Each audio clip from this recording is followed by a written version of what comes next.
वालेकुम दोस्तों, उम्मीद है तुम लोग ठीक ठाक हो गए और तुम लोगों को जैसा कि पता है कि सीन ऑन है पाकिस्तान हिप हॉप इंडस्ट्री का 10K और यंगस्टर्स के बीच में। सीरियसली मुझे बीफ शीफ का मज़ा नहीं आता, लेकिन डिस ट्रैक मिलते हैं तो प्लेलिस्ट अच्छी होती है। अब मुझे नहीं समझ आ रही कि 10K, पहली तो बात है ये जो स्टोरीज़ डाल रहा है 10K इंस्टाग्राम पे, मुझे नहीं समझ आ रही इतनी इलॉजिकल बातें वो किस तरह कर लेता है और ये कॉन्फिडेंस कहाँ से आया इलॉजिकल बातें करने का। सीरियसली मतलब अगर आप 10K को पहले से सुन रहे हो, आप रेयर व्यूवर्स में हो, तो 10K पिछले 2-3 गानों में हिट हुआ है। उससे पहले उसके बहुत एवरेज व्यूज़ आ रहे थे जो रैंडमली एक आम आर्टिस्ट के जाते हैं। ठीक है, पहला गाना आया असली हिप हॉप, उसमें डिस किया और पर्सनल लाइफ में किसी के घुसा। रफ्तार, इक्का, लिल गोलू और भी बड़े आर्टिस्ट हैं, उन सबको डिस किया। डिस करने के बाद रफ्तार ने जवाब दिया। अगर रफ्तार जवाब ना देता तो 10K वो लाना होता जो आज बना हुआ है। जिस तरह एमी आज बहुत बड़ा नाम बन चुका हुआ है रफ्तार के डिस की वजह से। अगर रफ्तार जवाब ना दे कोई कुछ नहीं कर सकता। जिस तरह अब एमी कर रहा है, वो कृष्णा को जवाब नहीं दे रहा, हालांकि लिरिकली कृष्णा अच्छा गा रहा है, लेकिन वो जवाब नहीं दे रहा क्योंकि उसको पता है कि जिस तरह एमी ने रफ्तार को डिस करके अपना नाम बनाया उसी तरह कृष्णा भी नाम बना लेगा। तो उसी तरह 10K ने रफ्तार को डिस किया और रफ्तार को क्या तकरीबन आधे से ज़्यादा आर्टिस्ट को तो उसने डिस किया ही किया था।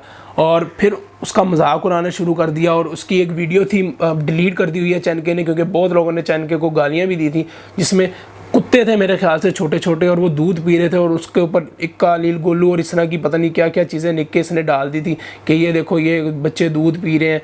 और इंडिया ने फिर उसकी चंगी भली फैंटी लगाई थी कि ये ज़ाहिरी बात है यार इंसान की एक इज़्ज़त होती है, एक रेपुटेशन होती है। आप किसी आर्टिस्ट को, किसी मुल्क के आर्टिस्ट को जो लोग पसंद करते हैं, आप उनको गालियाँ दो और पर्सनली आप इस तरह की हरकतें करो, ये तो मतलब नीच हरकत होती है। जो मानो ना मानो, जो मर्ज़ी हो जाए।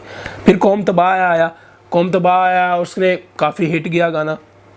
अच्छा, मुझे पर्सनली आइटम सॉन्ग पसंद नहीं है, लेकिन मेरा ये ओपिनियन नहीं है जो 10K कह रहा है, क्योंकि 10K टोटली डिफरेंट चीज़ कह रहा है और वो चीज़ मैं उस चीज़ पे भी पूरी तरह रद्द-ओ-अमल नहीं करता। मैं किसी और वजह से आइटम सॉन्ग को नहीं पसंद करता, क्योंकि हमारे यहाँ पे भी स्केल ही नहीं है आइटम सॉन्ग का और कुछ मेरे पर्सनल ओपिनियन है, इसलिए मैं आइटम सॉन्ग को पसंद नहीं करता। मैं 10K के लिए नहीं, 10K कोई मेरी पुप्पी का मुंडा नहीं है जो मैं उसकी बात सुनूंगा और उसके लिए करूँगा। मेरा एक पर्सनल ओपिनियन है, लेकिन उसमें भी मैं विषयात को पकड़ लिया, बस उसकी माँ बहन एक करके रोल दी। मैंने पूरी वीडियो बनाई थी, रोस्ट वीडियो मैं विषयात के ऊपर, लेकिन आखिर में मैंने सिर्फ ये बोला था कि यार जो भी है, जैसे भी है, औरत है। मेरी पुप्पी की बेटी तो नहीं है ना, तुम्हारी पुप्पी की बेटी तो नहीं है ना, या तुम्हारे साथ पर्सनली किसी ने कुछ बुरा तो नहीं किया हुआ ना। इतनी गालियाँ, रंडी, पता नहीं और क्या क्या मैं बोलूँगा, फिर तुम लोग बोलोगे यार ये गंदी ज़बान इस्तेमाल कर रहा है। क्या क्या उस औरत को बोला। तुम्हारी फेसबुक अकाउंट पे अगर तुम्हें कोई हा का या कोई कमेंट कर दे ना, तुम्हारा मजाक उड़ा दे, तो तुम्हारी फट के हाथ में आ जाती है। तो एक औरत को तुम लोगों ने 1 हफ्ते तक गालियां देते रहे, हालांकि पर्सनली तुम्हारे साथ उसका कोई ताल्लुक नहीं है, चाहे वो दुनिया की आखिरी घटिया तरीन औरत हो। लोग ये बात करते हैं कि यार तेरी बहन होती तो तुझे कैसा लगता, वो नाच रही होती, लेकिन ये बात नहीं कोई करता कि यार तेरी बहन होती और तेरी बहन को इस तरह कोई गालियाँ दे रहा होता। सेंस नहीं इस्तेमाल करते कि वो लोग हैं जो शामिर अब्बास शाह के सोशल फेक एक्सपेरिमेंट देख लेते हैं और शाम दरीज की ना वीडियो देख के खुश हो जाते हैं। सेंस की बात होती है यार, औरत है, इस मुल्क की है ना, किसी की माँ और किसी की बेटी है, किसी की होने वाली बीवी है, चाहे जैसी मर्जी है, औरत है, इज़्ज़त करनी पड़ेगी जो मर्जी हो जाए। आपको नहीं कोई चीज़ पसंद आ रही, मूव ऑन कर जो, गालियाँ ना दो। और स्पेशली औरत को आगे यार माशरे में औरत की इतनी इज़्ज़त कम होती है, कम से कम कहीं तो उसकी इज़्ज़त करो। खैर कोई बात नहीं, पर्सनल इशू, किसी की ज़िंदगी का पर्सनल इशू उठा के डिस ट्रैक बनाया और वो डिस ट्रैक में काफ़ी लोगों ने कौम तबाह में सवाल उठाए थे जिसका 10K ने आज तक जवाब नहीं दिया। फॉर एग्ज़ाम्पल 10K ने कहा टी सीरीज़ आइटम सॉन्ग से निकालती है जिसकी वजह से रेप होते हैं, यही थीम था। टी सीरीज़ तो 2006 के बीच में आई है, उससे पहले जो रेप हो रहे हैं उसका क्या आप कहोगे। और अगर तुम पाकिस्तान से हो, कसूर के अंदर एक शहर है, तुम लोगों को पता है, उधर बच्चों के साथ रेप होते हैं।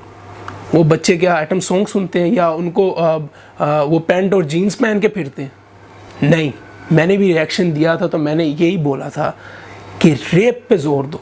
रेप एक सोशल मेंटली प्रॉब्लम है जो इंसान के दिमाग में होती है और कानून का क्या कहें हम, कानून सख्त ना हो जहाँ पर। फॉर एग्ज़ाम्पल हमारे मुल्क का कानून सख्त नहीं है, यहाँ पे कोई किसी के साथ रेप कर लेता है, हमारा कानून कुछ कर नहीं पाता। तो इसमें दो चीज़ों को इकट्ठा जोड़ के मैनिपुलेट करने की क्या ज़रूरत है भाई?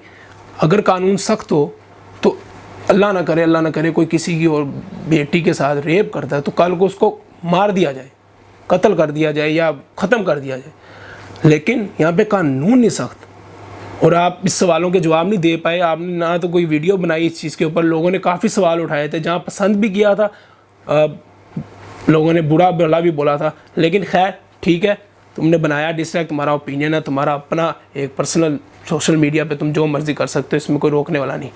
अब तुमने पकड़ लिया यंगस्टर्स को कि भाई वो चर्च पीते हैं। अच्छा भाई वो चर्च पीते हैं, तो ये जो तस्वीर है ये किसकी है? ये जो शीशा तुमने लगाया हुआ है इसमें तुम्हें विटामिन डी मिल रहा है?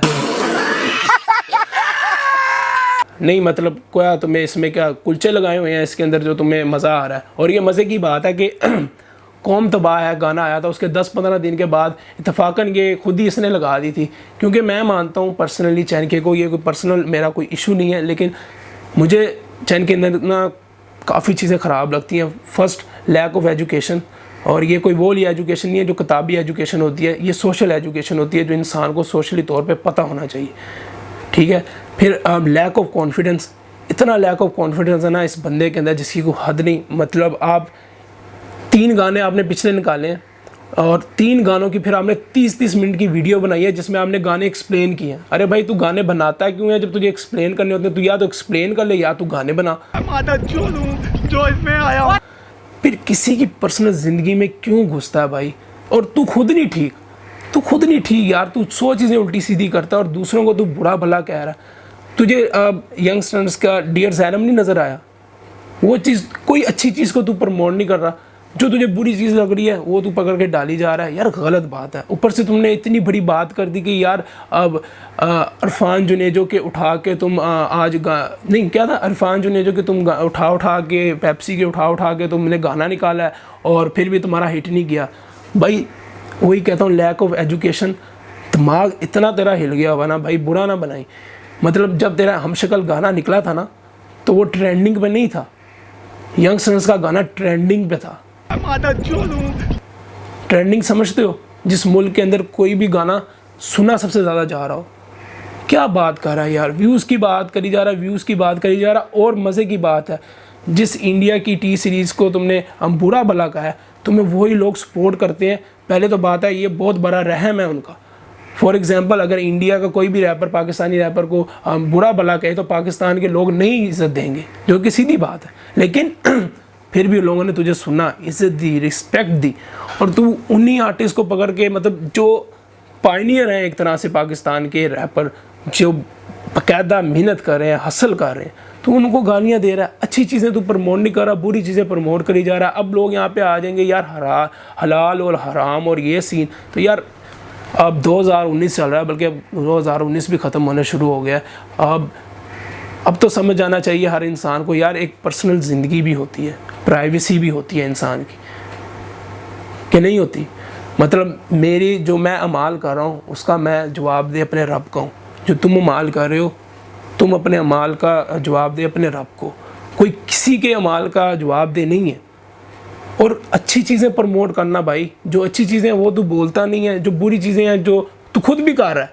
मतलब वो चर्च पी रहे तो तू भी तो शीशा पी रहा है भाई, और ना जाने कितनी चीज़ें करता होगा। वही बात है, हमें तेरी पर्सनल लाइफ से कोई इंटरेस्ट नहीं है, लेकिन किसी की पर्सनल लाइफ में इतना ना घुसो और गाली गलोच और बुरी चीज़ें कहकर सिर्फ अपने आप को अपनी एफिशिएंसी दिखाने के चक्कर में दूसरों को जलील करना। और ये तो यंगस्टर है भाई, ये लोग तो सूखा डालेंगे मुंह से गीला निकालेंगे, मतलब ये नहीं छोड़ते, ये बेड़ा गर्क कर देते हैं। अभी रिसेंटली है, मैं नाम नहीं लूँगा, एक बंदे को इन लोगों ने डिस किया था, बेड़ा गर्क कर दिया। और आपने एक बनाया ना वो 1 डे चैलेंज के मैं गालियाँ नहीं दूंगा, ये नहीं दूंगा। अब वो यंगस्टर्स ने निकाला है, हम 1 डे चैलेंज बनाओ, एक रैप डिस ट्रैक ना उन्होंने खोल के हाथ में रख दी तो तुम मुझे पकड़ लेना। किसी को नहीं करते यार, पर्सनल ज़िंदगी में नहीं किसी के घुसते। और तुम्हारे तीनों डिस्ट्रैक जो पीछे निकले हैं या वो जो भी अब तुमने बनाए हैं गाने, वो सारे पर्सनल ज़िंदगी पे थे। किसी की पर्सनल ज़िंदगी में ना घुसो, जो कर रहा है छोड़ दो, तुम अपना मूव ऑन करो, तुम अच्छे हो। पहले तो बात है इंसान को ना किसी के गिरेबान झाँकने से पहले ना अपने गिरेबान झाँक लेने चाहिए। तुम नहीं ठीक, किसी को ना बोलो, किसी को ना बोलो, क्योंकि अगले ने तुम पे उंगली उठा ली ना, वो कहते हैं ना कि एक उंगली तुम उठाते हो ना तो 4 उंगलियां अपनी तरफ उठती हैं। तो प्लीज़ चैन के मुझे बड़ा दुख हुआ यार। मुझे पता है कि तुम लोग भी शायद सोच रहे होगे यार कि कुछ ज़्यादा हो गया, लेकिन मुझे बड़ा दुख हुआ है कि चैन के जैसा आर्टिस्ट सच को छोड़कर और हक को छोड़कर ना अजीब अजीब चुस्से मारी जा रहा है। और मुझे तो उसी दिन पता चल गया था जिस दिन कौम तबाह आया था, जिस तरह मैनिपुलेट किया था ना गाने को, बड़ा अफसोस हुआ था। और उसके सवाल के जवाब अभी भी नहीं चैन के ने दिए जो अवाम ने पूछे हैं। मैं स्क्रीनशॉट डाल सकता हूँ, मैंने काफ़ी इंस्टाग्राम पे उसको देखा है और लोगों ने कमेंट किए हुए थे, तो वो नहीं जवाब दे पाया। अगेन आइटम सॉन्ग आपको नहीं पसंद, ठीक है ना सुनो, मुझे भी नहीं पसंद, मैं भी नहीं सुनता, लेकिन मैं किसी को गाली गलौज या बुरा भला नहीं करते। सोशल मीडिया का डिप्रेशन इतना बुरा होता है जिसकी कोई हद नहीं। आप लोगों को ज़रा इस चीज़ का अंदाज़ा नहीं है। लोग खुदकुशियाँ कर लेते हैं, मर जाते हैं। इस तरह नहीं करना, हमने इस चीज़ से बचना है। हमें पॉजिटिविटी फैलानी है, चाहे जो मर्ज़ी हो जाए। लोगों के अंदर 100 बुराइयाँ हों, उसके अंदर से एक अच्छाई हो, उसकी एक अच्छाई फैलाओ। ये नहीं होता कि यार आप किसी चीज़ के पीछे पड़ जाओ। इस तरह तो ना जाने कितने लोग सिगरेट पीते हैं, सारों को तो पकड़ ले, ना जाने कितने लोग शीशा पीते हैं, सारों को तो पकड़ ले। तो मैं ये वीडियो बनाना नहीं चाहता था, लेकिन बनानी पड़ रही है। और इस बार यंगस्टर्स हक पे हैं। मिलता हूँ तुम लोग यार किसी अगली वीडियो पे। इससे ज़्यादा मैं बोलूँगा नहीं, लेकिन मुझे उम्मीद है तुम लोगों को समझ आ गई होगी। प्लीज़ सोशली किसी को भी डिस्टर्ब ना करें, किसी की ज़ाती ज़िंदगी में ना घुसें, पर्दे रखें लोगों के, क्योंकि ऊपर वाले ने जब तुम्हारे पर्दे रखे हुए हैं ना, तो तुम्हारा भी हक बनता है कि दूसरे लोगों के पर्दे रखो। तो मिलता हूँ तुम लोगों को किसी अगली वीडियो पे, तब तक के लिए